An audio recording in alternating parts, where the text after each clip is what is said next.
In the world of hip-hop, alliances can be as fleeting as chart-topping singles. The story of Kendrick Lamar and Drake began not with animosity, but with mutual admiration and collaboration. Back in the early 2010s, they were two of the brightest rising stars in the genre. Drake, already a global phenomenon, recognized Kendrick's immense talent, inviting him to feature on his critically acclaimed album, Take Care, and bringing him along on the Club Paradise tour. They created hits like Poetic Justice, and for a moment it seemed like a powerful partnership was forming at the very top of the rap world. They were colleagues, maybe even friends, navigating the pressures of fame together. This era of goodwill, however, was built on a fragile foundation. While they worked together, the competitive spirit that defines hip-hop was always simmering just beneath the surface. Drake was the king of the charts, a master of catchy hooks and relatable emotions. Kendrick was the lyrical prodigy from Compton, a storyteller with a conscience and a razor-sharp pen. Their partnership represented a potential dynasty, but their individual ambitions pointed toward an inevitable clash for the crown. For a time, respect kept the competition friendly, but the balance was delicate, and it would only take one bold move to shatter it completely. That bold move arrived in August 2013. Kendrick Lamar hijacked the song Control by Big Sean, delivering a verse that would become a seismic event in modern hip-hop. In it, he listed many of his contemporaries by name, including Drake, and declared his intention to lyrically murder them all. He wasn't just claiming to be the best, he was drawing a line in the sand and daring everyone to cross it. The verse wasn't a diss in the traditional sense, but a declaration of war on the idea of peaceful coexistence. It was Kendrick announcing that the time for friendship was over. It was now a competition for supremacy.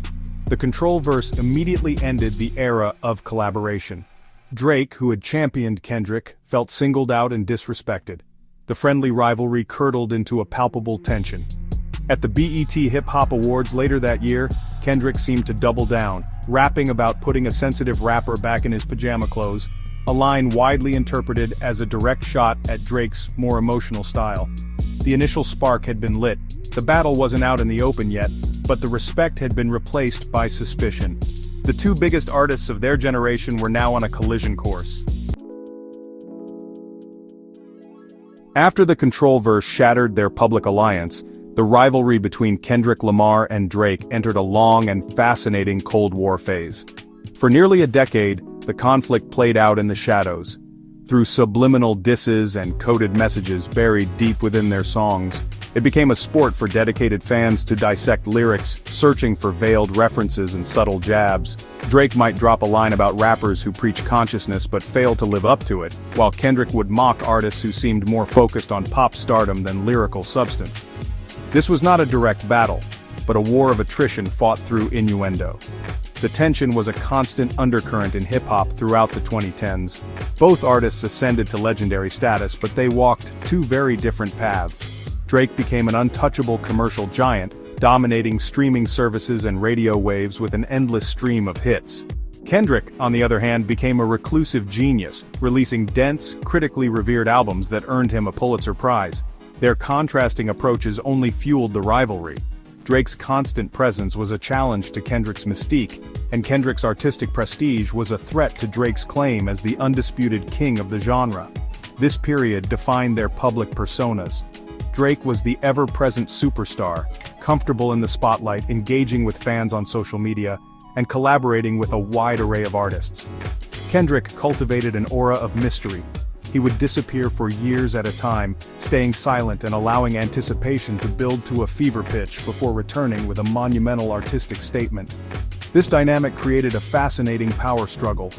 Was the king the one who was always on the throne, or the one who could emerge from the shadows and command the world's attention with a single verse? The question lingered, unanswered, for years. The Cold War reached a tipping point with the concept of the Big Three. In late 2023, on the song First Person Shooter, rapper J. Cole celebrated himself, Drake and Kendrick as the three pillars of modern hip-hop. It was meant as a statement of mutual respect, an acknowledgement of their shared dominance. But for Kendrick, being placed on an equal footing was an insult. He had spent a decade building a reputation as a singular, peerless artist. The idea of sharing the throne was unacceptable, and this friendly gesture from J. Cole would prove to be the final straw that turned the Cold War hot. The fragile peace was shattered in March 2024. Responding to J. Cole's Big Three line, Kendrick Lamar appeared on the track like that with a simple, brutal declaration, "Mother K the Big Three and it's just Big Me." The Cold War was officially over. Kendrick wasn't just rejecting the trio, he was directly targeting Drake and his entire catalog. The battle that fans had anticipated for a decade had finally begun, and it escalated with breathtaking speed. Drake, never one to back down from a public fight, responded with tailor-made freestyle, a track that used AI-generated voices of Tupac Shakur and Snoop Dogg to taunt Kendrick for his silence. The use of AI was a controversial move, and Tupac's estate quickly forced Drake to take the song down. But the damage was done, and Kendrick was ready to unleash his response. On April 30th, he dropped Euphoria, a 6.5-minute lyrical assault that picked apart Drake's persona piece by piece. Kendrick attacked his authenticity, his use of slang, his biracial identity, and his skills as a father. It was personal, surgical, and vicious. The gloves were off. Just a few days later, Kendrick followed up with 616 in LA, a quieter but equally menacing track that hinted at a mole inside Drake's OVO camp feeding him information. Drake fired back with Family Matters, a song and music video that made shocking allegations against Kendrick, accusing him of domestic abuse and questioning the paternity of one of his children. It was a desperate, all-out attack. But Drake made a critical error. He gave Kendrick another reason to respond. Mere minutes after Family Matters was released, Kendrick uploaded Meet the Grams. The track was dark and disturbing, framed as a letter to Drake's son, his parents, and a secret daughter Kendrick alleged he was hiding. It painted Drake as a sexual predator and a compulsive liar. The onslaught wasn't over. Just hours later, Kendrick released Not Like Us, an upbeat West Coast party anthem with some of the most damning accusations of the entire feud. He labeled Drake a certified pedophile and a cultural colonizer who exploits Atlanta's hip-hop scene for profit. The song was an immediate cultural phenomenon, becoming an anthem of victory for the West Coast. Drake attempted a final response with The Heart Part 6, where he denied the allegations and claimed he had planted the false information about a secret daughter. But it was too late. The public had rendered its verdict, and Kendrick Lamar had won the battle in spectacular fashion. The 2024 battle cemented Kendrick Lamar's reputation as the Boogeyman of hip-hop, a moniker he proudly embraced on Not Like Us. This title honestly just perfectly captures his unique role in the culture. The Boogeyman isn't someone you see every day. He lurks in the shadows, silent and unseen. His presence felt more as a myth or a threat than a reality. He only emerges when provoked, but when he does, his appearance is a terrifying, game-altering event.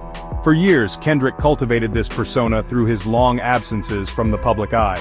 While other artists constantly chase relevance, Kendrick lets relevance come to him. This strategy stands in stark contrast to Drake's approach. Drake is the omnipresent pop star. He's always on the charts, on social media, at basketball games, and, in the headlines.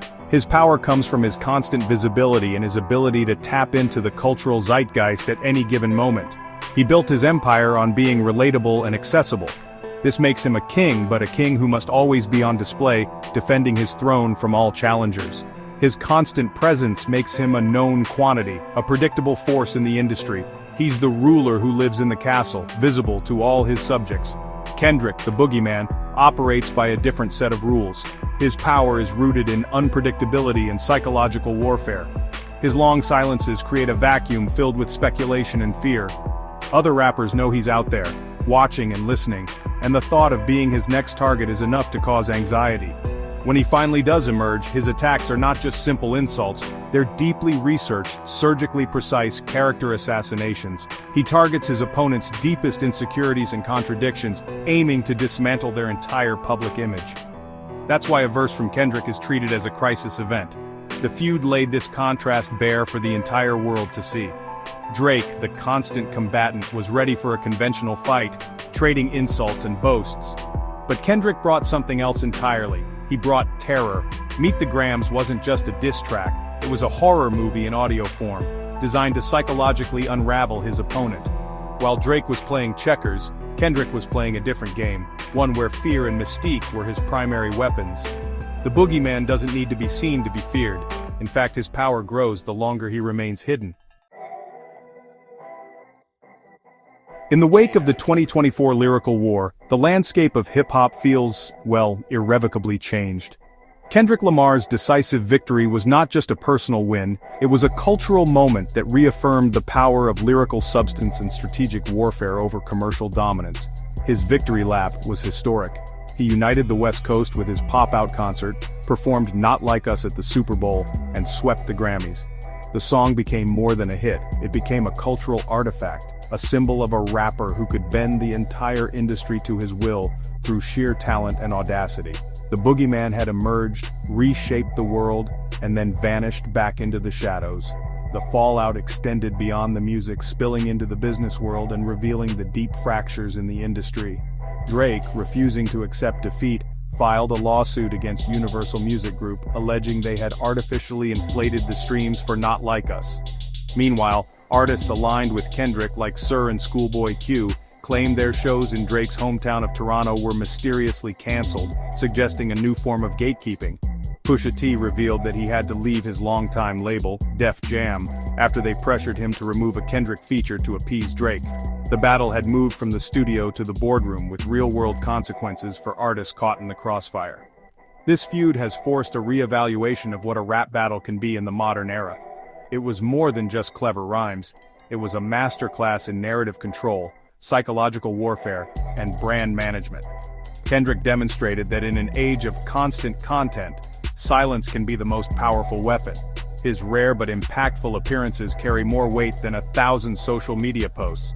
He proved that an artist can still command global attention without playing the industry's game, so long as their talent is undeniable. The legend of the Boogeyman is now a permanent part of hip-hop lore, a cautionary tale for any artist who dares to call him out. As of today, June 9, 2025, an uneasy quiet has settled over the feud, but the central question remains, is it truly over? On his album, Kendrick vowed to never make peace, and his upcoming shows in Toronto promise to be a major test of the lingering tensions.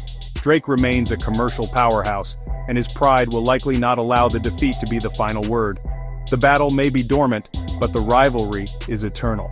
Hip-hop is a competitive sport, and the clash between the omnipresent king and the mythical Boogeyman may not be finished. It may just be waiting for the next chapter to begin.